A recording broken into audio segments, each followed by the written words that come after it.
All right, qualifying for the 2025 Miami Grand Prix is officially in the books. There are so many storylines to share and talk about. There's lots of analysis to be done.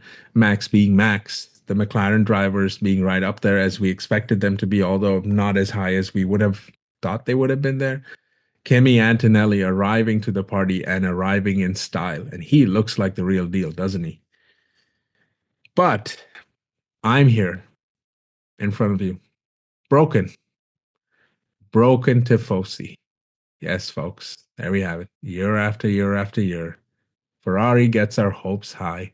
All the fancy marketing and all the schmoozing and diving into the deep nostalgia that the team has stood for. Ferrari symbolic with Formula One. Lewis Hamilton is moving to Ferrari. The aura is in the air. Fancy marketing campaigns, yada, yada, yada, yada, yada. Pictures, iconic, whatever. All of that stuff. And here you have it. Ferrari end up with a P8 and a P12. And you know things are bad when even Ferrari's own social media account gets P8 as P9. They don't even care anymore. They're like, who cares? P8, P9, doesn't matter. That goes to show you how far and away we've come from being any kind of relevant. And this is yet another pain point for me in my lived history as a Ferrari fan. And I do not know what to do. And what I heard from Fred Vasseur has got me infuriated. But let's get into it. All right. So I started this weekend with the unexpected surprise that Ferrari were launching this livery, this special livery that they wanted to do to celebrate their American connection and their connection to their biggest sponsor now, which is HP. And I don't even know what this is, but you look around social media and you knew that this was not a good idea. I mean, you just take a look at this picture of this car, and to tell you the truth, that's exactly the type of performance I expected from this car. Qualifying P8 and P12, that is perfectly symbolic of where Ferrari are at with this campaign. And this silly ass livery that they've come up with is a perfect metaphor for where they're. I mean, look at it. They can't even decide if they want to have blue on there or red on there. If you were going to put blue on the livery, just put blue for one race and let's be done with it. Or if our thing is we're never going to allow red to not be on the car, then that's just it. I don't even know why we needed to do that. But that, friends, is the perfect metaphor for how the season has gone. There has been a lot of bluster, a lot of promise, a lot of words, and a lot of campaigns put out there to make us feel like we're going to be any kind of relevant. And P8 and P12 is all they have to show for. That's all they have to show for. I don't even know what to say anymore. I just know, what are we doing here, guys? What are we doing here? Just pack it in. Doesn't even matter. I don't even know if we can expect another win, one win for the year. Did you know that in 2023, when Carlos Sainz had that one win in Singapore, that made us ecstatic? That is going to be a dream.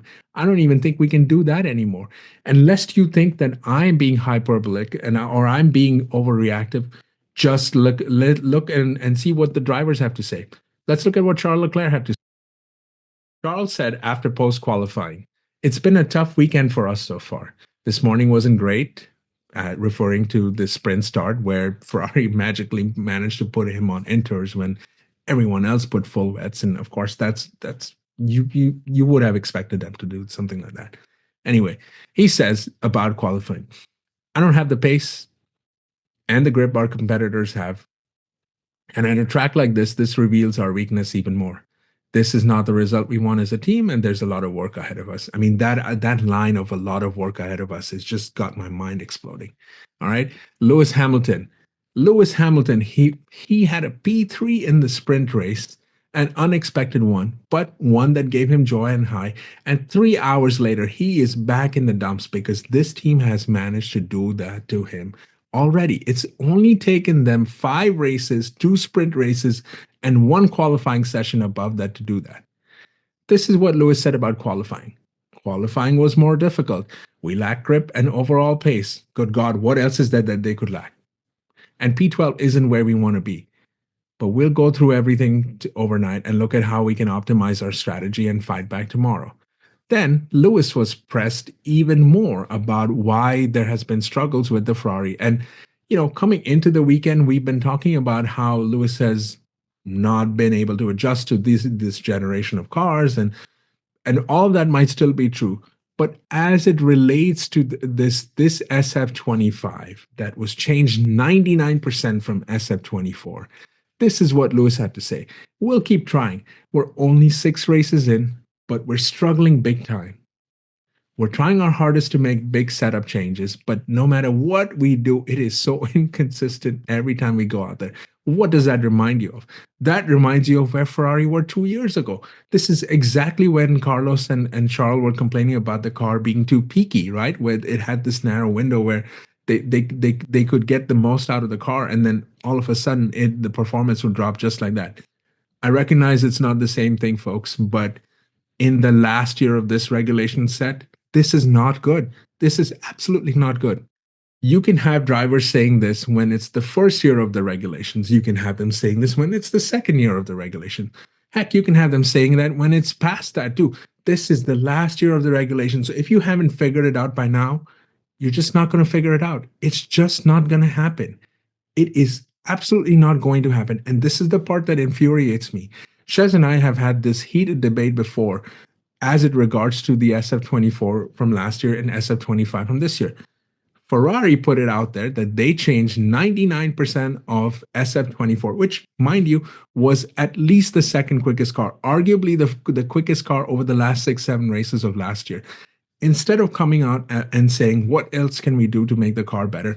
Maybe keep its performance window short so the drivers know how to cope with it and can maximize its ability.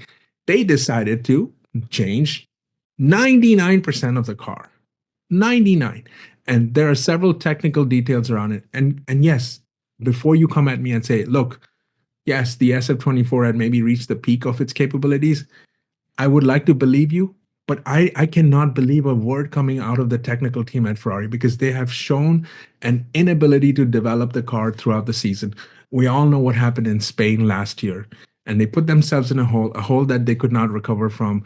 And while they could have won the championship, they really just couldn't recover from what they did over there. So Ferrari have shown you time and time and time again their inability to develop the car through the season. So I'm not sure why you would come into this season thinking we'll put out a brand new car and we'll develop it over the course of the year. I'm just not sure how you could have expected to do that. But sure, fair. Maybe it could just be that they tried to hit it for a home run and they went all in and it's not working out. And maybe it's just time to admit it because what Fred Vasseur is doing right now is he is gaslighting everyone else. This is what he had to say. So in his post-race interview, Fred said, we struggled to put a lap together and take advantage of the new tires. We're losing something with the new tires because 4 of the 5 tenths we lose in the first 2 corners, and then in the rest of the lap we lose another tenth. We need to understand what we're doing wrong. Something is certainly going wrong. Do we need upgrades? Saying no, saying this car was the fastest car on track in Jeddah. It's a matter of extracting potential. I don't know. I don't know how to react to this anymore because this is the same verbal salad we hear from Fred every single race. We need to exploit the car better. We need to do better with getting our tires in the right window. We need to do this. We need to do this. We need to. It is just we need to do this. We need. But who is the actual we? Where is it coming from? Who? How is it happening? Nothing seems to change. Race after race after race after race, we're dealing with mediocrity. Just look at this image to tell you where Ferrari have been throughout these last 6 races, and tell me if you spot a Ferrari or not. Take a look. Well, actually, you'll see one Ferrari there, and that is from Lewis's sprint race in China. That's just it. The Ferrari have been somewhere between two tenths to 4 tenths from the race leader. And I know the race leader has changed race to race. It's not been a Ferrari driver, so it doesn't even matter, right? But in Miami, Charles Leclerc qualified a full half second and change behind pole sitter Max Verstappen. Half a second. And so they're consistently falling behind now to the point where they are now qualifying behind the Williams on pure pace. On pure pace. They are the 4th fastest car, not even the 3rd anymore. Not even. Not even that. And actually, they would be the fifth fastest car now at this point. What does that say to you? What does that say to you? They're going behind.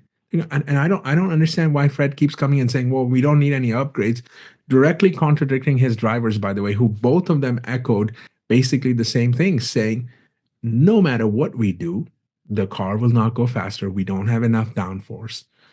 I don't know what they can do. And what has been damning in this particular qualifying session is you could see in Q1 itself that both Ferraris were in trouble.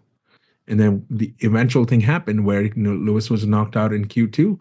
And then even Charles in Q3 said, well, this is the fastest I can go. And at that point, he was just under 5 tenths behind Max. And eventually was more than 5 tenths behind Max. And there's nothing he can do anymore. And so you can see the defeat on both of the drivers' faces. I don't even know how to explain it anymore. I don't know how those guys are keeping themselves motivated, because this team had the potential of being in race victory after race victory after race victory this season, and they have not come close to it at all. Let's talk about the sprint races, because I know what you're coming at me with and saying, "Oh, well, Lewis Hamilton had a sprint win in China." Let's be honest, folks. This is not a knock against Lewis, because he was fantastic. Actually, the sprint race win, I attribute more to his abilities than anything Ferrari would have done. From a team perspective, that win was completely flukish, and we know why. We know that. If you go back and read all the analysis, Oscar should have probably won that race. McLaren made some mistakes there. Regardless, Lewis would have finished pretty high up there. So fine, fair. I take your point there, but that is not a factor of Ferrari doing anything there. That is more a factor of the others not performing the way they were supposed to. Lando, Oscar, Max, and that was not a good race for Max anyway. So that he doesn't count there. The same thing with the Miami Sprint win. It was, I mean, Lewis was struggling throughout the race on inters. So the fact that they went onto slick tires is not some genius stroke of strategy calling that Ferrari would have done. I'm not even sure they would have done that. I'm not sure. Had Lewis not been complaining about his tires going out, it really wasn't even a gamble, to be honest. Like, they had nothing to lose. And so they went on slicks. And oh, by the way, there's this one nuanced detail that we're sort of glossing over, which is Lewis called for Ferrari to put him on soft tires. They were not going to do that, but he insisted, and I'm so glad he did, because he legitimately had a shot at winning his second sprint race. And while it did happen, it put him in P3. So again, it's the driver. This is very similar, by the way, folks, to what Carlos was doing last year, which is, running strategy from within the cockpit. So I, if you're looking at it from a team perspective, I don't even know how you can credit Ferrari with anything other than just being able to do pit stops. Quick pit stops, that is. Sure, fine, fair enough. Quick pit stops. So there it is. Perfect. There you go, Ferrari. You won the battle for quickest pit stops. I hope there's a championship for us for doing that. So I don't know how you can step away and say, well, what is it that Ferrari can do moving forward? We have to come pretty close to accepting now that the concept that they've come with is pretty trash. It just is. It just is. And I say trash not kindly. I do not want to accept. I want to believe them when they say, well, this car is going to have a better operating window with more upgrades, and set upgrades might come. And sure, over the course of the season, they might improve. But look at where everyone else is. It's not like McLaren are going to sit back and relax. It's not like Red Bull are going to sit back and relax. And I don't know what Mercedes will do, but even if you want to put Mercedes out for a second, let's just say they're going to focus on 26 and not on 25. What is it that Ferrari has to gain? Maybe another P2 in the constructors at best, because maybe it's just Max, trying to get Red Bull in contention, and so they're not really focused on winning the constructors anyway. That's what Ferrari won. And I don't even know if they tried, they could get P2, because I think without trying, Mercedes could easily be P2 in the constructors championship. So I really don't know what we're fighting for. Now you're going to tell me, well, fine, forget it. Let's focus on 2026. And I'll tell you this again. I wish I could have the confidence in them, because before we move on to 2026, when there's going to be a big regulation change, Cars are going to be very different, et cetera, et cetera. It's a new era of Formula One, essentially, right? Well, we had this in 2022 when this new set of rules started. And need I remind you that Ferrari were nowhere in the mix in 2021. They had a full year to develop their car, maybe even more than that, right? And so when 2021 came around, we all know that Max and Lewis were going at it. So Mercedes and Red Bull were going at it. And yes, Red Bull had Adrian Newey, the oracle when it comes to designing ground effect cars. And sure, Red Bull figured out this era, but Ferrari had all the time in the world to put together a development plan that could help them be, if not winning throughout this formula of Formula One, right? At least be in the mix. And barring maybe the first 6 races of 2022, they've been largely irrelevant. Yeah, there's a win here and there. There's a track specific, a Monza specific thing happening, right? And that's where they can be in the mix. And that's because that's the only race they sort of want to focus on. And sure, they won Monaco last year because, yeah, I mean, it is what it is. But in a 23 race, 24 race calendar, that's nothing.